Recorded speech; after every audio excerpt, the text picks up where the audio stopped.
Nam yo ho ning ge ko nam yo ho ning ge ko nam yo ho ning ge ko nam yo ho ning ge ko nam yo ho ning ge ko nam yo ho ning ge ko nam yo ho ning ge ko nam yo ho ning ge ko nam yo ho ning ge ko nam yo ho ning ge ko nam yo ho ning ge ko nam yo ho ning ge ko nam yo ho ning ge. Hi, I'm Margaret, and this is the channel where we take Buddhist philosophy and practice and apply it to the problems and concerns of everyday life.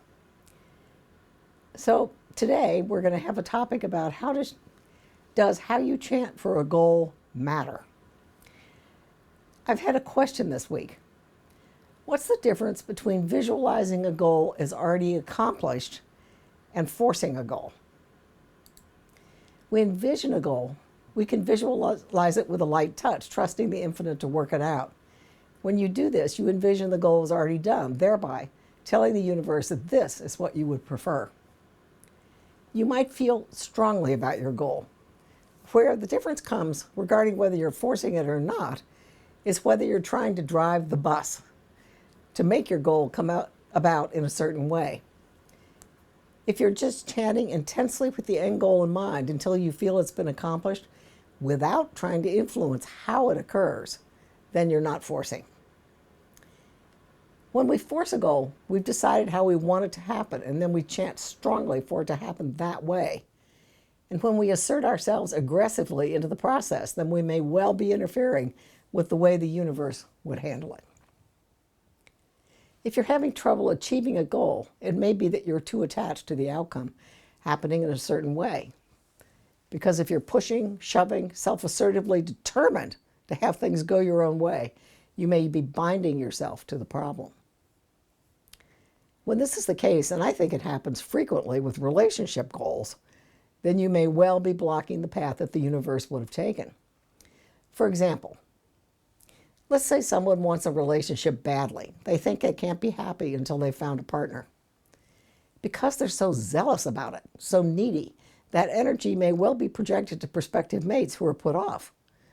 Most people want someone who's happy in their life already and don't want to have to carry that responsibility. But if you can chant for that goal and relax, trusting that the universe will bring you the life that will make you the happiest, then turn your attention to creating a life you would love living while you allow the universe to work out the solution in its own way.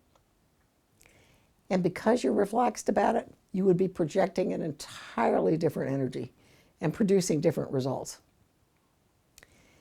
There's a difference between visualizing your goal as achieved then relaxing and letting go of the path to getting there. That's when you stop fighting, struggling, and grasping for what you want and let go, leaving everything to the universe, trusting it will work out perfectly. When you chant in this manner, you're holding the goal with an open hand. And that means being open to the possibility that what is best for everyone may not be what you think you want now.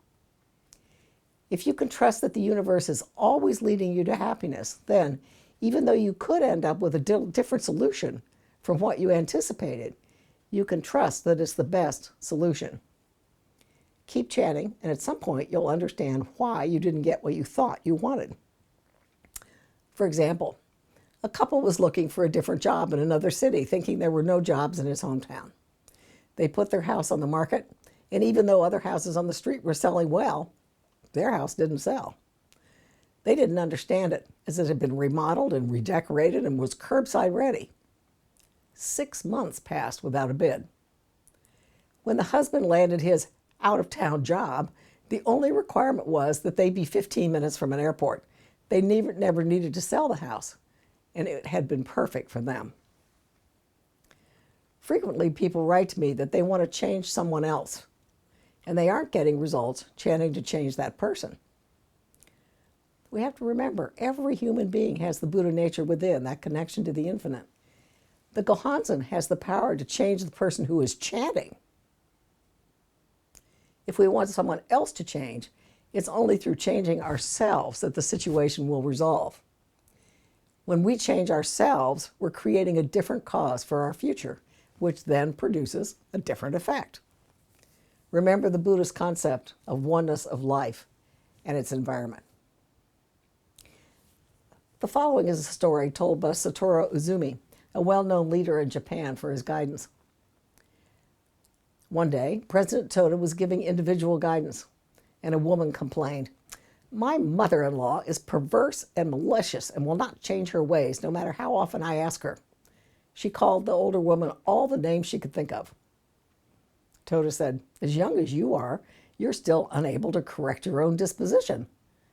How then can you expect your aged mother-in-law to change hers?" He then gave her detailed guidance. Finally, the woman realized that the fundamental source of her problem was not her mother-in-law, but she herself. And when she returned home, she found that her mother-in-law's attitude towards her had undergone a profound change for the better. So let go and pray that what is for everyone's highest good will manifest, while trusting that the universe is always leading you in the direction of happiness. In summary, today we looked at the difference between chanting strongly for a goal with the end in mind versus trying to drive the bus and make that same goal come about in a certain manner. Then we discussed the fact that if you wanted to change another person, you must change yourself in accordance with oneness of life and its environment. You're welcome to share these vlogs with anyone who might find them helpful. I love hearing your questions and comments, so keep them coming.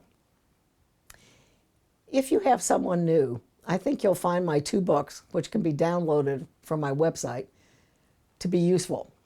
That's www.margaretblaine.com. Your Path shows how we use the practice to handle the problems of everyday life and gives you the basics. Stepping Stones is a guide as to how to chant for goals and how to use the chanting practice. They were written to help you guide a newcomer, or if you are a newcomer, I hope they'll be helpful to you. Here are some URLs that are kind of related to this topic. The first, how to chant to change another person's behavior. The second, did you know your life is your curriculum? And third, is it possible to be too attached to a goal? I've enjoyed talking with you, and I'll see you again the first Thursday of March.